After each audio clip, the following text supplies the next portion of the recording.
మా తండ్రి గారు బొజ్జా వెంకటరెడ్డి గారి 23వ వర్ధంతి సందర్భంగా ఈ రోజు వారిని స్మరించుకుంటూ వారి అడుగుజాడల్లో నడుచుకుంటూ రైతాంగ అభివృద్ధికి, రాయలసీమ ప్రాంత అభివృద్ధికి, తద్వారా భారతదేశ అభివృద్ధికి కృషి చేయాలన్న లక్ష్యంతో ఈ కార్యక్రమాన్ని నిర్వహిస్తున్నాం.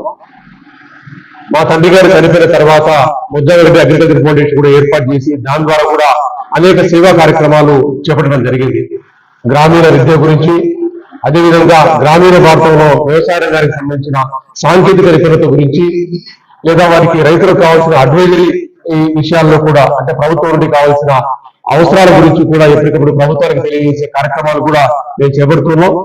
మేము బొజ్జా వెంకటరెడ్డి అగ్రికల్చర్ ఫౌండేషన్ తరఫున ఈ కార్యక్రమాలు చేస్తూనే ఈ కార్యక్రమాలను అదే దృష్టితో నెరవేరుస్తున్న అనేక సంఘాలతో కూడా, ఆంధ్రప్రదేశ్ రైతు సంఘాల సమాఖ్యత కానీ, లేదా అఖిల భారత రైతు సంఘాల సమాఖ్యత కానీ, లేదా రాయలసీమ సాగుబడి సాధన సమితితో కానీ, ఇవన్నీ కూడా ప్రభుత్వ వ్యతిరేక చర్యలు కాదు. ప్రజల యొక్క ఆశయాల కోసం, వాళ్ళ అభివృద్ధి కోసం, లేదా గ్రామీణ భారత అభివృద్ధి కోసం జరిగే కార్యక్రమాలు మేము నిరంతరం చేసుకుంటూ పోతున్నాం. ఇవన్నీ కూడా ప్రభుత్వానికి సూచన చేస్తూ, ప్రభుత్వం తప్పుదారి పడుతున్నప్పుడు కూడా దాన్ని మీరు తప్పుదారి పడుతున్నారని చెప్పే కార్యక్రమాన్ని కూడా మేము చేసుకుంటూ వచ్చాం. ఈ నేపథ్యంలోనే మేము అగ్రికల్చర్ ఫౌండేషన్ తరఫున, రాయలసీమ సాగునీటి సాధన సమితి తరఫున కూడా రాయలసీమకు కావాల్సిన సాగునీటి అభివృద్ధి, లేదా ఆంధ్రప్రదేశ్ సమగ్ర అభివృద్ధికి సంబంధించిన అంశాల్లో కూడా అనేకమైన కీలకమైన వ్యక్తులతో, అనేకమైన కీలకమైన సంస్థలతో కూడా కలిసి పనిచేస్తున్నాం.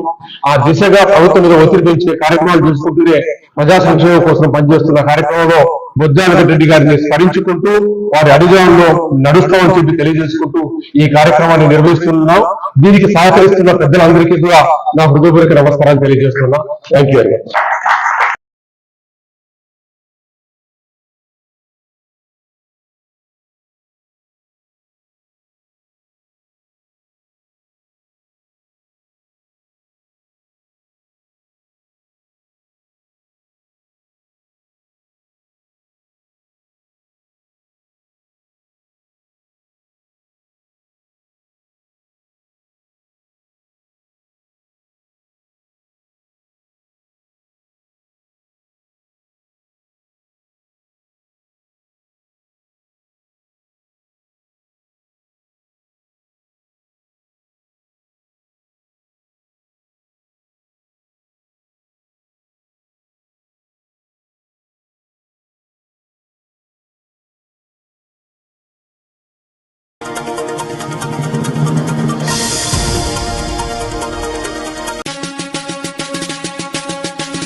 మధు నారాజ్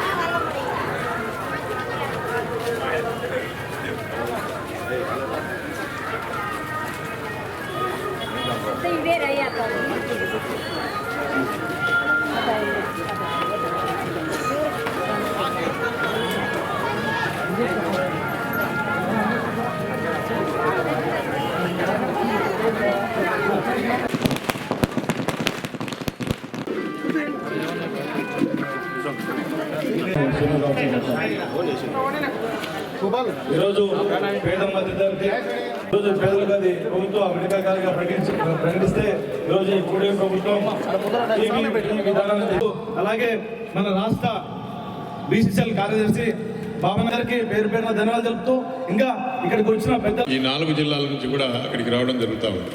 ఇస్తాంలే అన్న ఫోటోకి మళ్ళీ తీసాము ఒక 2 నిమిషాలు అన్న సంతకం పెట్టేది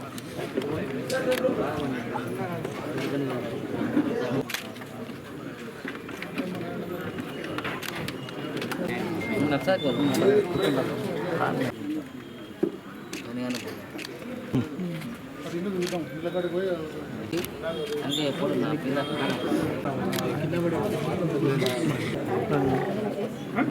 నాగేసు రండమ్మా పైకి రండమ్మా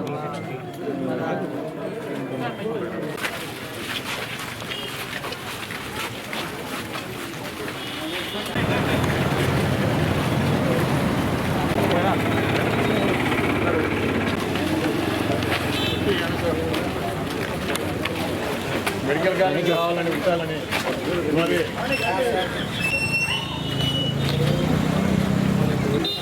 ఈ నంబర్ నీకు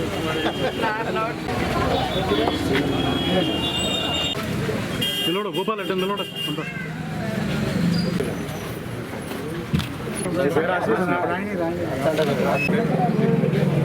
ఈ కోటి సంతకాలు చేసిన సేకరణ చేస్తున్నాం ఈ కట్నే మెడికల్ కాలేజీలు కన్స్ట్రక్షన్లు ఉంటాయి. మెడికల్ కాలేజీలు అన్నీ కూడా ప్రైవేట్ పరం చేయాలని చంద్రబాబు నాయుడు ప్రయత్నం చేస్తుంటే ఇది పేదవాళ్ళ కోసం మెడికల్ కాలేజ్ ఏర్పాటు చేసినాం కాబట్టి ఇది ఉంచాలని చెప్పి ఈ కోటి సంతకాల సేకరణ కార్యక్రమం చేసినాం. అందులో భాగంగానే మీకు నవీన్ కాలే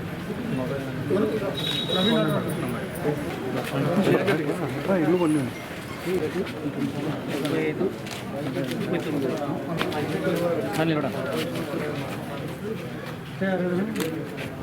ఉన్నామంటే 17 మెడికల్ కాలేజీలు జగన్మోహన్ రెడ్డి శాంక్షన్ చేశాడు.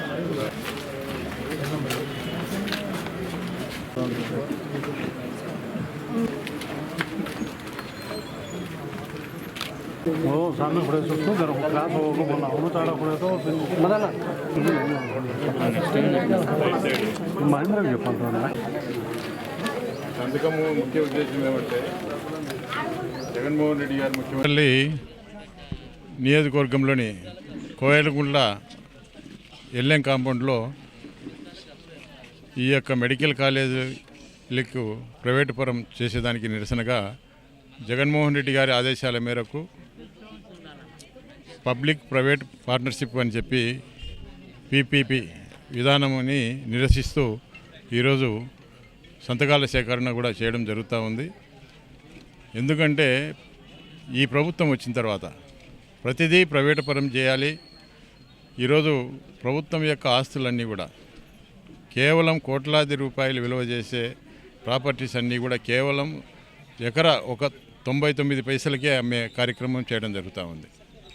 అదేవిధంగా ఈరోజు జగన్మోహన్ రెడ్డి గారు తెచ్చినటువంటి 17 మెడికల్ కాలేజీలను కూడా ప్రైవేటు పరం చేసి వాళ్ళ ద్వారా వచ్చే ముడుపులు తీసుకొని ఈరోజు ఈ యొక్క చంద్రబాబు నాయుడు గారు ప్రైవేటు పరం చేసి లబ్ధి చేకూరే విధంగా చేస్తూ ఉన్నారు. కాబట్టి వీటికి నిరసనగానే మనం ఈ కార్యక్రమం సంతకాల సేకరణ కార్యక్రమం చేయడం జరుగుతూ ఉంది. మరి ఈరోజు ప్రజలందరూ కూడా చాలామంది ఇక్కడికి రావడం జరిగింది. ఎందుకంటే చాలామంది ఈ రాష్ట్రంలో పేద కుటుంబాల నుంచి వచ్చిన వాళ్ళు ఉన్నారు. ఈరోజు ఒక మెడికల్ సీటు పొందాలంటే దాదాపు 1,50,00,000 రూపాయలు లేనిది మెడికల్ సీట్ వచ్చే పరిస్థితి లేదు. ఈరోజు కేవలం 21,000 అంటే 5 సంవత్సరాల్లో 1,00,000 రూపాయలు ఖర్చు పెడితే ఈ యొక్క గవర్నమెంట్ మెడికల్ కాలేజీల్లో సీటు పొందేదానికి వీలవుతుంది. అదేవిధంగా ఈరోజు మనకు తెలంగాణకు సింహద్వారమైనటువంటి రాయలసీమకు సింహద్వారమైనటువంటి కర్నూలులో గతంలో మెడికల్ కాలేజీ ఉన్నందువల్ల ఒక పెద్ద హాస్పిటల్ వచ్చింది. ఈరోజు రాయలసీమ జిల్లాల నుంచి ఎక్కడ చూసినా కూడా అక్కడ హాస్పిటల్కు వచ్చి వాళ్ళు ఈరోజు వైద్యం పొందుతూ ఉన్నారు. మరి అదేవిధంగా ఈరోజు మనకు నంద్యాలలో కూడా ఒక మెడికల్ కాలేజీ వచ్చింది. అదేవిధంగా ఉమ్మడి కర్నూలు జిల్లాలోని ఆదోళనలో కూడా మెడికల్ కాలేజీ రావడం జరిగింది. ఈ మెడికల్ కాలేజీ రావడం వల్ల ఈరోజు వైద్యపరంగా కూడా చాలా వరకు హాస్పిటల్ డెవలప్ అవుతుంది. పేదవాళ్ళందరికీ కూడా ఉచితంగా వైద్యం చేసే కార్యక్రమం చేయడం జరుగుతూ ఉంది.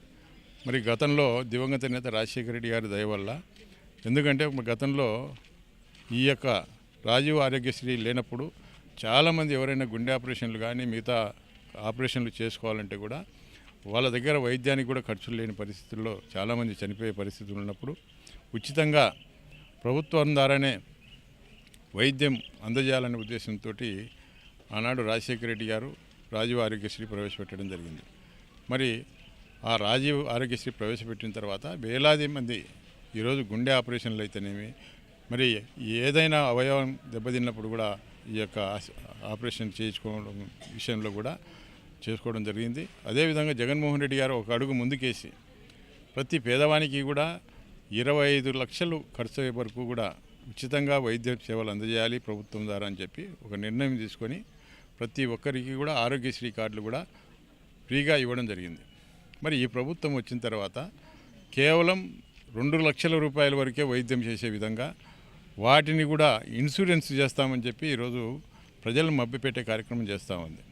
మరి ఈ మధ్య ఈ యొక్క ప్రైవేట్ హాస్పిటల్స్ కూడా, ఈ కార్పొరేట్ హాస్పిటల్స్ యాజమాన్యాలు కూడా ప్రతి నెల కూడా వాళ్ళు ఉచితంగా మేము వైద్యం చేస్తూ ఉన్నాము, పేదవాళ్ళ యొక్క ప్రాణాలు కాపాడుతూ ఉన్నాము, మాకు రాగవలసినటువంటి బకాయిలు ఇంతవరకు ప్రభుత్వం ఇవ్వడం లేదు, ప్రతి నెల 300 కోట్ల రూపాయలు విలువ చేసే వైద్యం అందజేస్తూ ఉన్నాం కాబట్టి మాకు రావడం లేదని చెప్పి వాళ్ళు కూడా ఈ యొక్క పేదవాళ్లకు వైద్యం చేయడం నిరాకరించడం జరిగింది. దాదాపు ఇప్పటికి 10 రోజులుగా వస్తూ ఉంది. ఎక్కడ కూడా వైద్య సేవలు లేవు. మరి కేవలం ప్రజలందరూ కూడా పిట్టల్లా రాలిపోతూ ఉన్నారు. కాబట్టి ఇప్పటికైనా కూడా మరి ప్రజలందరి విషయంలో, ఆరోగ్యం విషయంలో ప్రత్యేకమైన శ్రద్ధ తీసుకొని ప్రభుత్వం, ఎందుకంటే కేవలం మరి ఒక లాభార్జనతో కాకుండా ప్రజల యొక్క మాన ప్రాణాలు కాపాడాల్సిన బాధ్యత ప్రభుత్వం మీద ఉంది, ఆరోగ్యం కాపాడవలసిన బాధ్యత ఉంది, మరి పేదవాళ్ళను చదివించవలసిన బాధ్యత ఉంది. కాబట్టి మీరు ఇప్పటికైనా కూడా జగన్మోహన్ రెడ్డి గారు తెచ్చినటువంటి 17 మెడికల్ కాలేజీలను కూడా మీరు పూర్తి చేసి ప్రైవేటు పరం మరి కాకుండా కూడా దీన్ని చర్యలు తీసుకోవాలని చెప్పి మేము కోరుతా ఉన్నాం. ఒకవేళ దీనికి విరుద్ధంగా ఏదైనా కూడా మీరు చర్యలు తీసుకున్నా రేపు ప్రభుత్వం వచ్చిన తర్వాత ఖచ్చితంగా మీ యొక్క ప్రైవేటు పరం చేసినటువంటి మెడికల్ కాలేజీని మళ్ళీ వెనక్కి తీసుకోవడం జరుగుతుంది. కాబట్టి మాకు చిత్తశుద్ధి ఉంది ఈ యొక్క గవర్నమెంటు. ఎందుకంటే జగన్మోహన్ రెడ్డి గారు ఏ మంచి కార్యక్రమం చేసినా కూడా దాన్ని తొలగించాలి, పేదవాళ్ళకి ఎవరికి కూడా మంచి జరగకూడదని చెప్పి ఈ ప్రభుత్వం భావిస్తూ ఉంది. కాబట్టి వీటికి నిరసనగానే ఈ సంతకాల సేకరణ కార్యక్రమం చేయడం జరిగింది. కాబట్టి ప్రజలందరూ కూడా మరి చాలా ఉత్సాహంగాను పాల్గొని మరి వారి యొక్క నిరసన కూడా తెలియజేయడం జరుగుతూ ఉంది. కాబట్టి ప్రజలందరికీ కూడా ఈ సందర్భంగా ధన్యవాదాలు తెలియజేస్తాం.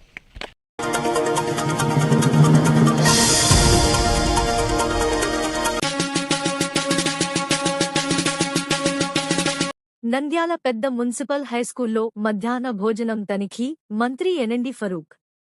నంద్యాల 23 అక్టోబర్ 2025.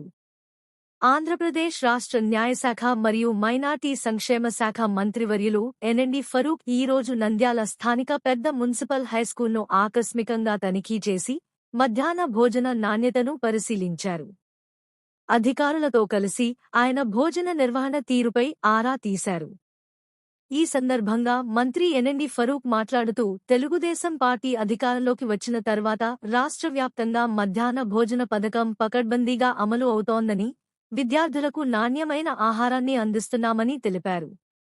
మధ్యాహ్న భోజనం విషయంలో ఎలాంటి అవకతవకలకు పాల్పడినా, నాణ్యతలో లోపాలు ఉన్నా సంబంధిత వ్యక్తులపై కఠిన చర్యలు తీసుకుంటామని హెచ్చరించారు. అనంతరం మంత్రివర్యులు ఫరూక్ స్వయంగా విద్యార్థులకు భోజనాన్ని వడ్డించారు. ఆయన విద్యార్థులతో కలిసి భోజనం చేసి ఆహారం నాణ్యత, రుచిని పరిశీలించారు. మెనూ ప్రకారం భోజనాన్ని అందించాలని, పరిశుభ్రత విషయంలో రాజీ పడకూడదని అధికారులను ఆదేశించారు. ఈ కార్యక్రమంలో Nandyal DEO Janardhan Reddy, municipal high school head master, Urdu DI, అధికారులు, నాయకులు తదితరులు పాల్గొన్నారు.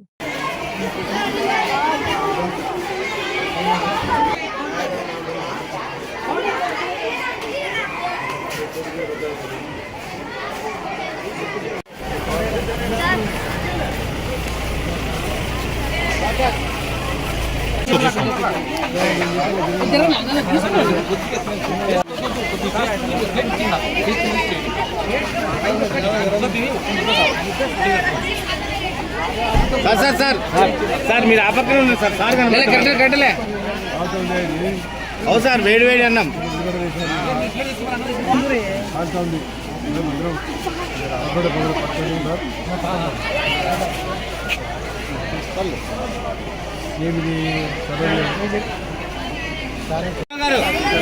పట్టుకోవాలా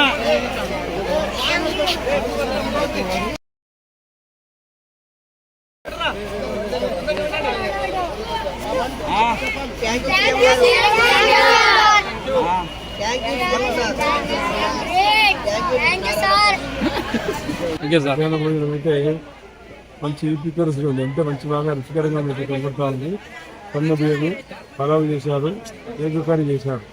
చాలా బ్రహ్మాండంగా చూస్తే 100 రూపాయలు తినాలని ఇస్తుంది. కానీ మేము 15 మంది ఉన్నాం. వాళ్ళ పిల్లలు తక్కువ పడకూడదు మళ్ళీ కాబట్టి మేము దానికి జోలు పోలేదు. వాళ్ళు అది వండి వాళ్ళ కోసం వండినాము. ఏదో పని చేయడానికి రాలే వాళ్ళకు. కాబట్టి పిల్లలు తిని బాగా చదువుకొని ముందుకు వృద్ధులకు రావాలని నేను కోరుకుంటున్నాను. అమ్మ ఫుడ్ అయితే చూస్తే చాలా బాగుంది. క్వాలిటీ కూడా అందరూ బాగుంది. పోయినాము మీరు చెప్పాలా? మీరు చెప్పాలి, నేను కాదు. చెప్పండి గట్టిగా. బాగుంది చెప్తున్నారు. క్వాలిటీ ఇంతకుముందు బాగాలేదు కదా, బాగున్నాయి. ఇంతకుముందు 2 ఏళ్ళ కింద అప్పుడు లేదు. సన్నమే ఇప్పుడు ఇస్తున్నా చాలా ఉంటుంది తర్వాత. కాబట్టి బాగా తిరిగి చదువుకోరు బాగా.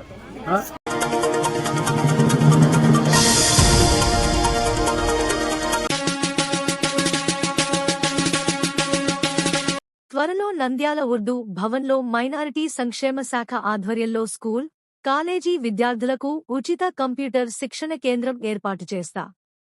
మైనారిటీ సంక్షేమ మరియు న్యాయశాఖ మంత్రివర్యులు ఎన్ఎండి ఫరూక్. నంద్యాల 23 అక్టోబర్ 2025. నంద్యాల స్థానిక పెద్ద మున్సిపల్ హైస్కూల్ నందు 10వ తరగతి ఉర్దూ మాధ్యమం ప్రాక్టీస్ మెటీరియల్ను centre for educational development of minorities (CDM) తరపున ఆవిష్కరణ, పంపిణీ కార్యక్రమం నిర్వహించారు. CDM director K. Yakub Basha అధ్యక్షతన జరిగిన ఈ కార్యక్రమంలో ముఖ్యంతిథిగా మైనారిటీ సంక్షేమ మరియు న్యాయశాఖ మంత్రివర్యులు ఎన్ఎండి ఫరూక్ పాల్గొని సిడిఎం ఆధ్వర్యంలో ప్రచురితమైన 10వ తరగతి ఉర్దూ మాధ్యమం ఉచిత ప్రాక్టీస్ మెటీరియల్ను ఆవిష్కరించారు. తదనంతరం సిడిఎం అసోసియేట్ మునీర్ అహ్మద్ తన ప్రసంగంలో మైనారిటీ విద్యార్థుల విద్యాపరం, group D, S, C, state police తదితర ఉద్యోగాలు సాధించటకు ఉచిత కోచింగ్ ఇస్తున్నారు అన్నారు. ఈ సందర్భంగా మైనారిటీ సంక్షేమ మరియు న్యాయశాఖ మంత్రివర్యులు ఎన్ఎండి ఫరూక్ మాట్లాడుతూ, ప్రస్తుత టెక్నాలజీ కాలంలో విద్యార్థులకు సబ్జెక్టు వారి బోధనతో పాటు కనీస కంప్యూటర్ పరిజ్ఞానం అవసరం అన్నారు. త్వరలో స్థానిక ఉర్దూ భవన్లో మైనారిటీ సంక్షేమ శాఖ తరపున కంప్యూటర్ సెంటర్ ఏర్పాటు చేసి మంచి ఫ్యాకల్టీతో ఉచిత కంప్యూటర్ శిక్షణ తరగతులు ప్రారంభం చేస్తామన్నారు. స్కూల్, కాలేజీ విద్యార్థులు సాయంత్రానికి తమకు అనుకూలంగా ఉన్న టైంలో కంప్యూటర్ శిక్షణ తరగతులకు హాజరు కావచ్చు అన్నారు. రాష్ట్ర స్థాయిలో ర్యాంకులు సాధించిన 3 10వ తరగతి ఉర్దూ మీడియం విద్యార్థులకు నవంబర్ 11 జాతీయ విద్య దినోత్సవం నాడు ఉర్దూ అకాడమీ ద్వారా 10,000 మెడల్, ప్రశంస పత్రాలు అందచేయటం కొరకు చర్యలు తీసుకుంటామని తెలిపారు. క్రమ శిక్షణతో రెగ్యులర్గా పాఠశాలకు వచ్చి ఉన్నత విద్య అభ్యసించి తమ భవిష్యత్తును ఉజ్వలమైన భవిష్యత్తుగా మలుచుకోవాలన్నారు. జిల్లా విద్యాశాఖ అధికారి జనార్దన్ రెడ్డి మాట్లాడుతూ, నంద్యాల మరియు రాష్ట్ర మైనార్టీలకు మంచి మనసున్న నాయకులు ఫరూక్ గారు ఉండడం అదృష్టం అన్నారు. క్రమశిక్షణతో చదువు కొనసాగించాలని విద్యార్థులను కోరారు. సిడిఎం డైరెక్టర్ యాకూబ్ బాషా మాట్లాడుతూ, గత సంవత్సరం వరకు 2 నెలలు పరీక్షలు ఉన్నాయి అనగా ఉచిత ప్రాక్టీస్ మెటీరియల్ పంపిణీ చేసేవారు. కానీ ఈ విద్యా సంవత్సరం మైనారిటీ సంక్షేమ శాఖ మంత్రి గారి ప్రత్యేక చేరువతో ఉచిత ప్రాక్టీస్ మెటీరియల్ను పబ్లిక్ పరీక్షల 6 నెలల ముందు పంపిణ చేయడం మంచి శుభపరిణామం అన్నారు. నవంబర్ 5వ తేదీ లోపల రాష్ట్రంలోని ప్రతి ఉర్దూ ఉన్నత పాఠశాల వరకు ఉచిత మెటీరియల్ పంపిణీ చేయుటకు తగు చర్యలు తీసుకుంటామని తెలిపారు. తదనంతరం నంద్యాల మండలం, మహానంది మండలంలోని 10వ తరగతి ఉర్దూ విద్యార్థులకు సిడిఎం ఉచిత ప్రాక్టీస్ మెటీరియల్ పంపిణీ చేశారు. ఈ కార్యక్రమంలో deputy inspector of Urdu range Asmuddin, పాఠశాల ప్రధానోపాధ్యాయులు అసదుల్లాహ, తెలుగుదేశం పార్టీ ప్రముఖ మైనారిటీ నాయకులు చాబోలు ఇలాయస్, ఉర్దూ ఉపాధ్యాయులు పెద్ద సంఖ్యలో ఉర్దూ విద్యార్థులు పాల్గొన్నారు. ఓకేనా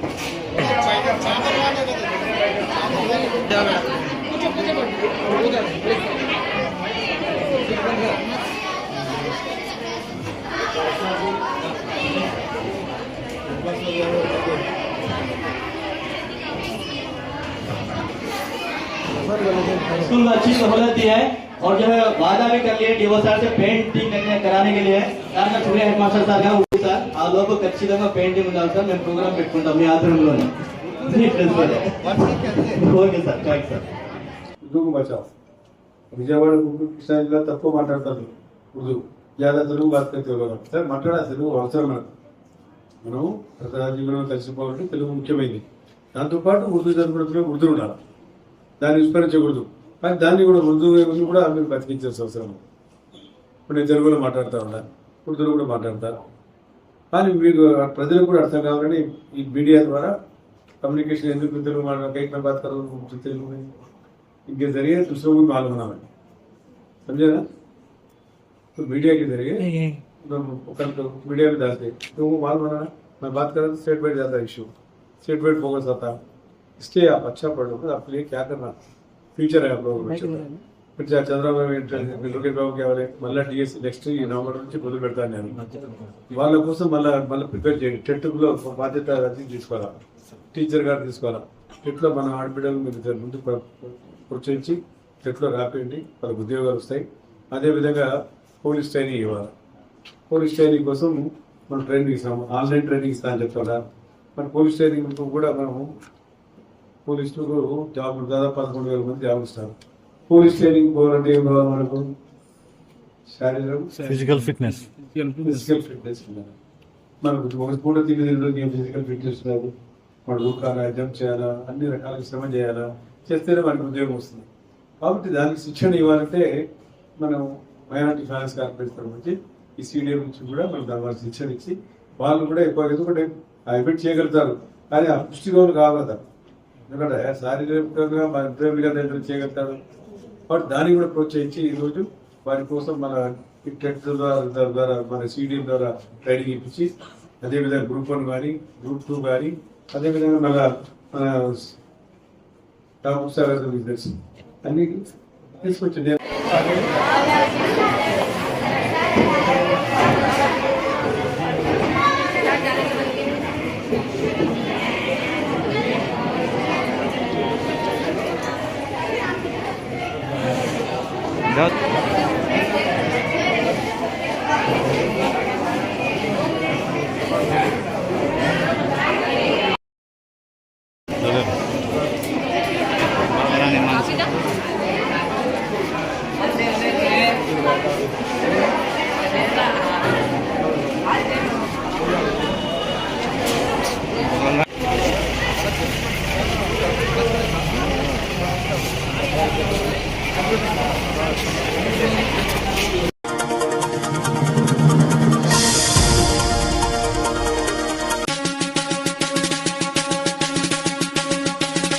గార్మీ వేడుకల్లో పాల్గొన్న ఎన్ఎండి ఫయాజ్.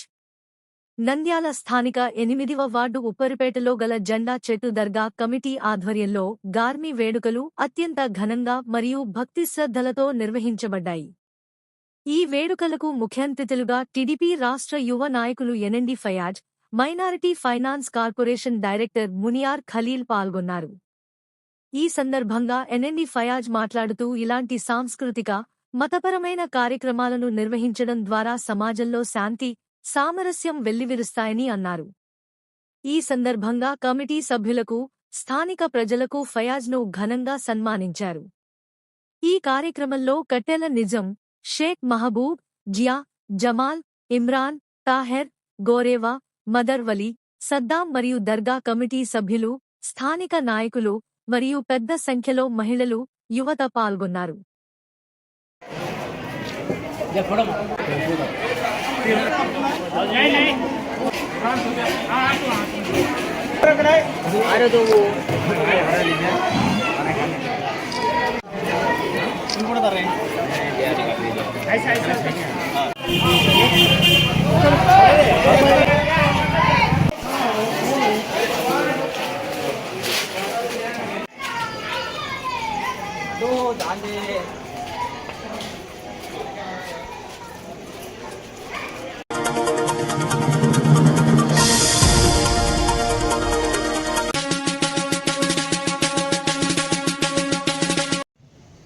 రాష్ట్ర క్రీడా ప్రాధికార సంస్థ వైస్ చైర్మన్, మేనేజింగ్ డైరెక్టర్ ఆదేశాల మేరకు రాష్ట్రంలోని ఆల్ ఇండియా సివిల్ సర్వీసెస్ జిల్లా స్థాయి సెలక్షన్స్ నంద్యాల జిల్లా ఇండోర్ స్టేడియంలో ఈ నెల 29-30 తేదీన నిర్వహించడం జరుగుతుంది. ప్రతి సంవత్సరము ఈ ఆల్ ఇండియా సివిల్ సర్వీసెస్ అనేది జరుగుతూ వస్తుంది. ఆల్ ఇండియా సివిల్ సర్వీసెస్కు జిల్లా స్థాయిలో ఎంపికైనటువంటి క్రీడాకారులు రాష్ట్ర స్థాయిలో వచ్చే నెల నవంబర్ 5 నుంచి 8 వరకు విజయవాడ IGMC స్టేడియంలో, గుంటూరు జిల్లా క్రీడా ప్రగతి సంస్థలో నిర్వహించే రాష్ట్ర స్థాయి క్రీడా పోటీలకు పంపడం జరుగుతుంది. ఎవరైతే మంచి ప్రతిభ కనబరిచి వారి యొక్క క్రీడాంశాలలో సెలెక్ట్ అవుతారో వాళ్ళు మన ఆంధ్రప్రదేశ్ రాష్ట్రం తరఫున ఆల్ ఇండియా సివిల్ సర్వీసెస్ క్రీడా పోటీలకు పంపడం జరుగుతుంది.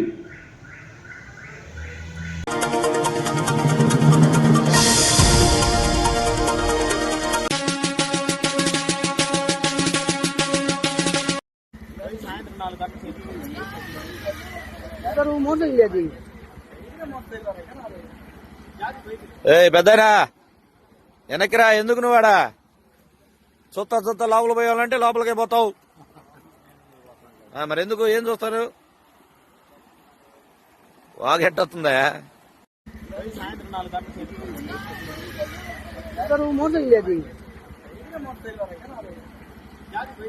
పెద్దనా వెనక్కిరా, ఎందుకు నువ్వాడా చూస్తా లోపల పోయాలంటే లోపలికే పోతావు.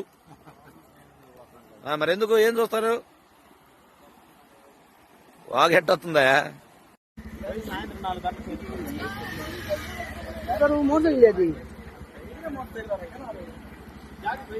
పెద్దనా వెనక్కిరా, ఎందుకు నువ్వాడా చూస్తా లోపల పోయాలంటే లోపలికే పోతావు. మరి ఎందుకు, ఏం చూస్తారు? వాగెట్టొస్తుందా?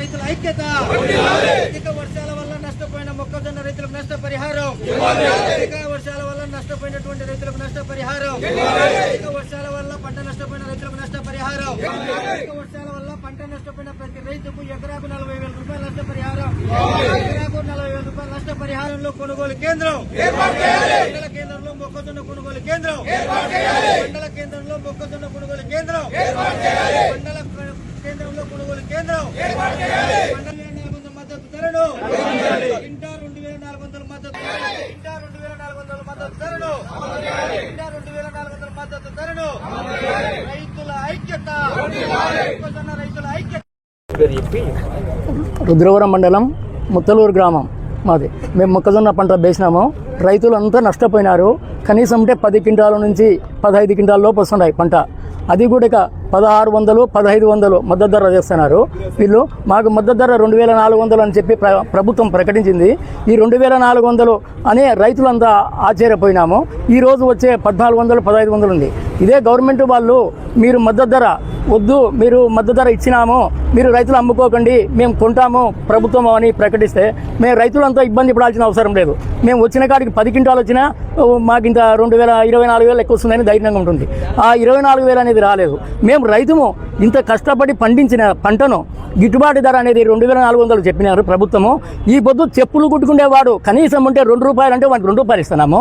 మా పంట మేము 1,400 అంటే 1,400 కూడా అడగకుండా 10,000 రూపాయలు అడుగుతున్నాడు మా పంటను. అంటే మా రైతు పండించిన పంటకు గిట్టుబాటు ధర రైతు చెప్పుకోనికి లేదు. మీ ప్రభుత్వం వాళ్ళు మీరు ప్రకటించిన రేటుకే మేము అమ్ముకోవాలా. చెప్పులు కుట్టేవాడు లాస్ట్కు 10 రూపాయలు అంటే 10 రూపాయలు ఇచ్చి చేస్తున్నాం. అగ్గి పెట్టే 2 రూపాయలు అంటే 2 రూపాయలు కొంటున్నాం. మా రైతుకు మాత్రం మా రైతు పండించిన పంటకు గిట్టుబాటు ధర అనేది లేదు. మేము పండించి రైతు ఏం తెలిసింది, రైతే అన్నదాత సుఖీభావ అంటున్నాడు. రైతుకు న్యాయం లేదు, రైతుకే అన్యాయం. రైతు ఇంత కష్టపడి చేసినా కానీ రైతుకు అంత అన్యాయమే దొరుకుతుంది కానీ న్యాయంగా లేదు ఎక్కడ కూడా. ఇంకా మరి ఇప్పుడు మనము చేసిన పంటను రైతుకు గిట్టుబాటు ధర మీరు ఈ 2400 అన్నారు. 2400 ప్రభుత్వం ప్రకటించింది, అది ఖచ్చితంగా చేస్తే రైతుకు గిట్టుబాటు ధర వస్తుంది, రైతు బాగుపడతాడు. అది నా పేరు శంకరెడ్డి, రుద్రవరం మండలం, ముత్తలూరు గ్రామం. పళ్ళ తోటల అధ్యక్షుడిని, మామిడి రైతు, నిమ్మ రైతును కూడా. ఈ అధిక వర్షాలకు మనకు పళ్ళ తోటలో ఉండే అజ్జంబారి పంటలు మన్ని నష్టపోయినాయి. అలాగే మొక్కజొన్న కూడా ఒక 10 ఎకరాలు వేసాము. దాంట్లో ఒక 80% పంట దెబ్బతినింది, ఒక 20% మిగిలింది. అది మనకు ప్రభుత్వము ఆ 20% మిగిలిన దానికన్నా మన మద్దతు ధర అనేది 2000-4000 రూపాయలు ప్రకటించింది. అది ఇంతవరకు అమలు చేయలే. అది అమలు చేస్తే రైతులు బాగుంటుంది. రైతులు ఆత్మహత్య చేసుకునే పరిస్థితి ఉంది. ప్రభుత్వమే దీనికి తొందరగా స్పందించి మీరు కొనుగోలు కేంద్రాలు ఏర్పాటు చేయాలని మేము ఈ సందర్భంగా కోరుకుంటున్నాం. ఈరోజు ఆంధ్రప్రదేశ్ రైతు సంఘం నంద్యాల జిల్లా కమిటీ నాయకత్వాన జిల్లా కలెక్టర్ ఆఫీస్ ముందు మొక్కజొన్న రైతుల ధర్నా జరుగుతూ ఉంది. గత ఆగస్టు నెల నుంచి ఈరోజు వరకు కూడా వరుసగా తుఫాన్లు వస్తూ ఉన్నాయి.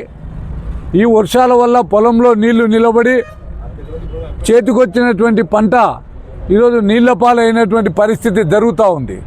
ఇప్పటికే రైతులు అప్పులు చేసి ఎకరాకు 30-40 వేలు పెట్టుబడి పెట్టారు. తీరా పంట చేతికొచ్చే టైంలో ఈ వర్షాల వల్ల పంటలు దెబ్బతిన్నాయి. నష్టపరిహారం ఇవ్వండి అనేటువంటి పద్ధతిలో అనేక సందర్భాల్లో కలెక్టర్ గారి దృష్టికి, ప్రజాప్రతినిధుల దృష్టికి తీసుకొని పోయాము. కానీ ఇంతవరకు కూడా ప్రభుత్వం ప్రకటించిన పరిస్థితి లేదు. ఆ మిగిలి ఉన్నటువంటి మొక్కజొన్నలు ఇప్పుడు కోతలు జరుగుతూ ఉన్నాయి. ఇప్పటికే 15 రోజుల క్రితం జరగాల్సినటువంటి కోతలు ఈ వర్షాలతో లేట్ అయ్యి ఇప్పటికీ జరుగుతున్నాయి. తీరా వచ్చినటువంటి మొక్కజొన్నలు అమ్ముకోవడానికి పోతే ప్రైవేటు వ్యాపారస్తులు ఈరోజు నిలువు దోపిడీ చేస్తున్నారు మొక్కజొన్న రైతులను. ప్రభుత్వం ఏమో క్వింటాలు 2400 రూపాయలు మద్దతు ధర ప్రకటించింది. కిందికి వచ్చేవరకు అది అమలు జరుగుతలేదు. ప్రైవేటు వ్యాపారస్తులు 1700 నుంచి 1800 క్వింటాలు కొంటున్నారు. అంటే ఒక్కొక్క రైతుకు ఎకరాకు 12-13 వేల రూపాయలు నష్టపోతున్నాడు. 5 ఎకరాలు ఉన్నటువంటి రైతును చూసినట్లయితే 70,000 రూపాయల పైన నష్టపోతున్నాడు. ఇది ఎవరి కారణం? ప్రధానంగా ఈరోజు ప్రభుత్వం ప్రకటించారు ముందే మద్దతు ధర, ప్రకటించినటువంటి దాన్ని ఆచరణలో పెట్టాలా. అందుకే ఆంధ్రప్రదేశ్ రైతు సంఘం మేము డిమాండ్ చేస్తున్నాం, ప్రతి మండల కేంద్రంలో మొక్కజొన్న కొనుగోలు కేంద్రాలు ఏర్పాటు చేయండి. రైతుల దగ్గర ఉన్నటువంటి మొక్కజొన్నలు మొత్తం కొనండి. మీరు ఈరోజు ఆన్లైన్ ఎక్కించాలనే ఇంకోల పేరుతో ఈరోజు ఆలస్యం చేయకుండా మీరు వెంటనే చేయండి, మేము డిమాండ్ చేస్తున్నాం. అయితే మా బాధ అంతా ఏంటంటే ఈ జిల్లాలో ప్రజాప్రతినిధులు ఉన్నారా? ఎంపీపీలు, ఎమ్మెల్యేలు, ఎంపీలు ఉన్నారా?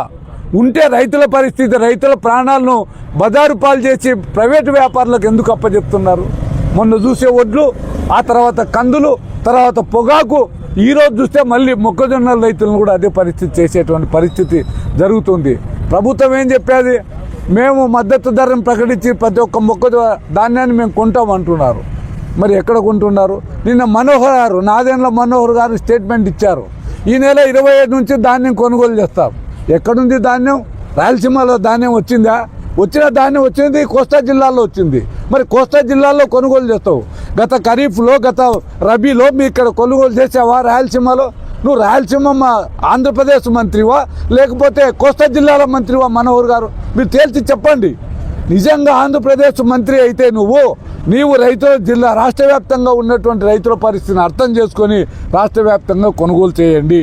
మొక్కజొన్నలు కూడా మీరు వెంటనే కొనుగోలు చేయండి, రైతులకు నష్టపరిహారం ఇవ్వండి అని చెప్పి ఆంధ్రప్రదేశ్ రైతంగా మేము డిమాండ్ చేస్తున్నాం. ఇప్పటికే కలెక్టర్ గారి దృష్టికి 2-3 సందర్భాల్లో తీసుకొని పోయాం. స్థానిక అగ్రికల్చర్ ఏడీల గారి దృష్టికి తీసుకొని పోయాం. ఇప్పటి వరకు కూడా ప్రభుత్వం స్పందించే పరిస్థితి లేదు. ప్రభుత్వం స్పందించకపోతే తీవ్రమైన కార్యక్రమాన్ని చేపడతాం రైతుల ద్వారా. ఈ ప్రభుత్వం పైన తీవ్రమైన ఒత్తిడి తీసుకొస్తామని చెప్పి తెలియజేస్తున్నాం. ఏ రాజశేఖర్, ఆంధ్రప్రదేశ్ రైతు సంఘం నంద్యాల జిల్లా అధ్యక్షుడు. మండలం గుండపాడు గ్రామం సార్. నేను 5 ఎకరాలు మొక్కజొన్న పంట వేసినాను. దాంట్లో కనీసం పెట్టుబడి 30 నుంచి 35 వేల వరకు పెట్టుబడి వచ్చింది. ఆ పెట్టుబడికి గాను ఇప్పుడు తీరా కొంత పంట చేల కింద పడిపోయింది వర్షాల కారణంగా. ఆల్రెడీ సగం పంటనే వచ్చింది, దాదాపు అంటే 15 నుంచి 20 క్వింటాల వరకే వచ్చింది పంట. అది కూడా కల్లాల్లో చాలా ఇబ్బందికరంగా ఉంది. ఈ మధ్య పడ్డే వర్షాల నుంచి ప్రతిరోజు తడిసిపోవడమే జరుగుతుంది. కింద మొలకలు వచ్చేసి చాలా రంగు మారినాయి. అవి ఎవరు మధ్య దళారులు వచ్చి 1600కు 1500కి ఇస్తామని అడుగుతున్నారు. దానిలో ఎట్టుగాని పరిస్థితుల్లో మేము ఏం చేయలేని పరిస్థితుల్లో ఇప్పుడు కొనుగోలు కేంద్రాలు ఏర్పాటు చేస్తే మద్దతు ధర ప్రకారము 2400 మాకు ఇస్తే కొంచెం ఏదైనా ఊరట వస్తుంది. లేదంటే కనుక రైతులు చాలా తీవ్రంగా నష్టపోతున్నాం సార్. భోగేశ్వరరెడ్డి సార్, గుండంపాడు, సిరివెల్ల మండలం. నంద్యాల జిల్లా వ్యాప్తంగా 1,57,000 ఎకరాల్లో మొక్కజొన్న వేసినటువంటి రైతాంగం ఉన్నారు. ఈ సంవత్సరం కురిసినటువంటి అధిక వర్షాల వల్ల ఇప్పటికే సగం పంట నాశనం అయిపోయింది. పొలాల్లో నష్టం జరిగింది. ఈరోజు పంట కళ్ళాల్లోకి వచ్చిన తర్వాత కంటిన్యూగా కురుస్తున్నటువంటి వర్షాల వల్ల కళ్ళాల్లో కూడా ఈరోజు తడిచిపోయి మొలకలు వచ్చి వాసన లేసి కొనడానికి పనికిరాని పద్ధతిలో నష్టపోతున్నారు. ఇంత జరుగుతున్న ఈ జిల్లాలో ఉన్నటువంటి వ్యవసాయ అధికారులు కానీ అదేవిధంగా జిల్లా ప్రజాప్రతినిధులు కానీ ఏమాత్రం కళ్ళాల వద్దకు కానీ పొలాల వద్దకు కానీ వచ్చి పరిశీలించింది లేదు. రైతుల ఓట్లు అవసరం, కానీ రైతులు ఇబ్బంది పడుతుంటే మాటకైనా పలకరింపుకు ప్రజాప్రతినిధులు రావడం లేదు. ఆంధ్రప్రదేశ్ రైతు సంఘంగా ఈ నంద్యాల జిల్లాలో ఉన్నటువంటి అధికార యంత్రాంగాన్ని ప్రజాప్రతినిధులను అడుగుతున్నాం. పాలకులారా, కాస్త పొలాల బాట పట్టండి. పొలాల బాట పట్టలేనప్పుడు కనీసం రోడ్ల బాట అయినా పట్టండి. రోడ్ల వెంట ఈరోజు మొక్కజొన్న రైతులు నానాక అవసరాలు పడుతున్నారు, కష్టాలు నష్టాలు పడుతున్నారు. వాళ్ళ విషయాలు తెలుసుకోండి. విషయాలు తెలుసుకొని వెంటనే చర్య తీసుకోమని చెప్పేసి అడుగుతున్నాం. 1 ఎకరా పండించడానికి 30,000 రూపాయలు పెట్టుబడి పెట్టారు. 15,000 నుంచి 20,000 రూపాయలకు కౌలు చెల్లిస్తున్నారు. 30 క్వింటాలు రావాల్సినటువంటి దిగుబడి 15 క్వింటాలకు పడిపోయింది. ఇది అదునుగా భావించినటువంటి మధ్య దళారులు కేవలం 1,500 నుంచి 1,700 రూపాయలకు ఈరోజు రైతుల వద్ద కొంటున్నారు. ఒకవైపు ఓట్లేసి గెలిపించినటువంటి కేంద్ర రాష్ట్రంలో ఉన్నటువంటి కూటమి ప్రభుత్వాలు మాత్రం మేము రైతుకు 2,400 రూపాయలు మద్దతు ధర ఇస్తున్నామని చెప్పేసి ప్రకటించారు. మీ ప్రకటనలు కేవలం పేపర్లకు పరిమితం అయినాయి, ఆచరణలో అమలు జరగలేదు. ఈ రైతుల పట్ల మీకు ఏమాత్రం చిత్తశుద్ధి, ప్రేమ, అభిమానం ఉంటే మీరు వెంటనే రంగంలోకి దిగండి. ఈ రైతులకు మీరు ప్రకటించిన మద్దతు ధర అమలు చేయండి. అందుకోసం ఈ జిల్లాలోని అన్ని మండలాల్లో ప్రభుత్వ కొనుగోలు కేంద్రాలు పెట్టండి. ప్రతి కొనుగోలు కేంద్రం ద్వారా రైతాంగం పండించినటువంటి మొత్తం మొక్కజొన్నల్ని ప్రభుత్వం 2,400 రూపాయల లెక్క కొనుగోలు చేయమని చెప్పేసి డిమాండ్ చేస్తున్నాం. మీరు తక్షణం స్పందించి ఈ మొక్కజొన్న రైతులకు నష్టపరిహారం కట్టించే విషయంలో, మద్దతు ధరలు అమలు చేసేటువంటి విషయంలో, అదేవిధంగా కొనుగోలు కేంద్రాలు పెట్టే విషయంలో స్పందన ఉంటే మంచిది. స్పందించకపోతే రైతులంతా రోడ్లపైకి వస్తారు, ఆందోళన చేస్తారు. అప్పటికి ప్రభుత్వమే బాధ్యత వహించాల్సి వస్తుందని తెలియజేస్తున్నాం. ఆలస్యం చేయకుండా పాలకులారా స్పందించండి, రైతులకు మద్దతు ధర కల్పించండి అని చెప్పేసి ఆంధ్రప్రదేశ్ రైతు సంఘంగా ప్రభుత్వాన్ని డిమాండ్ చేస్తున్నాం. రామచంద్రుడు, రైతు సంఘం జిల్లా కార్యదర్శి.